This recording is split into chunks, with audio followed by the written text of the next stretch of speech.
सामान बनता है और कंपनी इस बाजार में सामान को भेज देती है, यस और नो। और इस बाजार से हम जाके सामान खरीद लेते हैं। हम क्या है? ग्राहक। क्या है जी? मेरे साथ साथ बोलो थोड़ा। हम क्या है? ग्राहक। कई लोगों को ये लगता है ना कि यही ग्राहक है, बस हम तो ग्राहक नहीं है।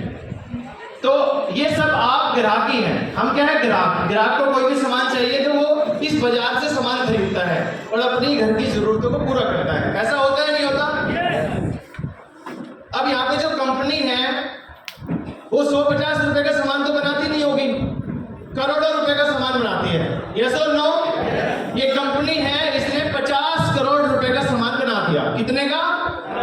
50 करोड़ का। और फिर अजय देवगन को हायर किया।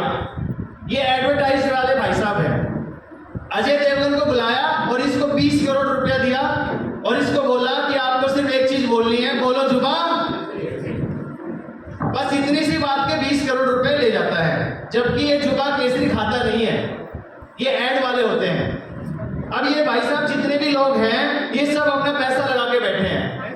तो ये 50 करोड़ वाला जो सामान है जब यहाँ से जाएगा 60, 70, 80, 90 और 100 करोड़ या 110 करोड़ का हो जाता है या नहीं? ये पैसा किसकी जेब से गया? लेकिन सामान कितने का बना? 50 करोड़ का। 50% पैसा हमारा आज तक बाजार और बाजार के बिचौलियों में जा रहा है। ऐसा है या नहीं है? यानी हमारी कमाई का आधा पैसा उस बाजार में जाता है जिस बाजार से हम सामान खरीदते हैं। ऐसा होता है जी? इसीलिए इस ग्राहक से जब पूछते हैं कि पैसा कमाना आसान है मुश्किल, तो ये बोलता है कि भाई साहब बहुत मुश्किल है, कुछ बच ही नहीं पाता। क्योंकि कमा तो बहुत रहा है, 12-12 घंटे ड्यूटी कर रहा है, संडे के दिन भी ओवर टाइम लगा रहा है, लेकिन बचता कुछ भी। क्योंकि कमाई का आधा यहाँ दे रहा है, आधे से अपना घर चला रहा है। और ये जो तरीका है दोस्तों ये बहुत पुराना है, कई पीढ़ियों से चल रहा है। अगर हम अपने दादाजी से पूछें कि हमें बाजार करना है, खरीदारी करनी है तो कहाँ जाएं, तो वो यही बोलेंगे कि भाई साहब पैसा लेके और आप बाजार में जाओ, पैसा तो संभाल लो। ऐसा होता है नहीं? पिताजी से पूछे तो यही तरीका है, हम जा रहे हैं तो यही तरीका है। तो लगभग 3-4 पीढ़ी से तो चल रहा है।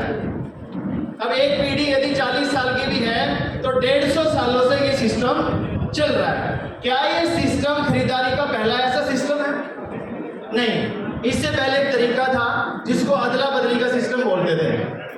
आपके पास गेहूं है, मेरे पास बाजरा है, आप गेहूं दे दीजिए, मैं बाजरा दे दूंगा, यस और नो।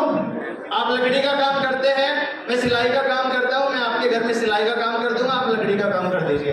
ऐसे चलता था। उसके बाद ये सिस्टम आया, यानी पुराने से नया आ गया, दुकान वाला सिस्टम। अच्छा, पुराने से जब नया आ सकता है तो नए से नया नहीं आ सकता। हेलो हेलो, आ सकता है। आज हम जिस सिस्टम की बात कर रहे हैं वो 21वीं सदी का सबसे लेटेस्ट सिस्टम है। क्या आप जानना चाहते हैं? देखो 10-20 लोग बोल रहे हैं यस। अगर आप 10-20 जानना चाहते हैं तो बस स्टैंड गुड़गांव पे एक एक्सपीरियंस सेंटर मैंने खोल रखा है और नीचे 50 कुर्सी डाल रखी है, उधर चलो। 10-20 को तो उधर ही समझा दूंगा। सभी जानना चाहते हैं? यस। हाँ, फिर तो इधर ही समझाना पड़ेगा। तो डायरेक्ट सेलिंग क्या है? एक नया सिस्टम है जिसमें कंपनी बोलती है कि मैं सामान बनाती हूँ और ग्राहक यूज करता है।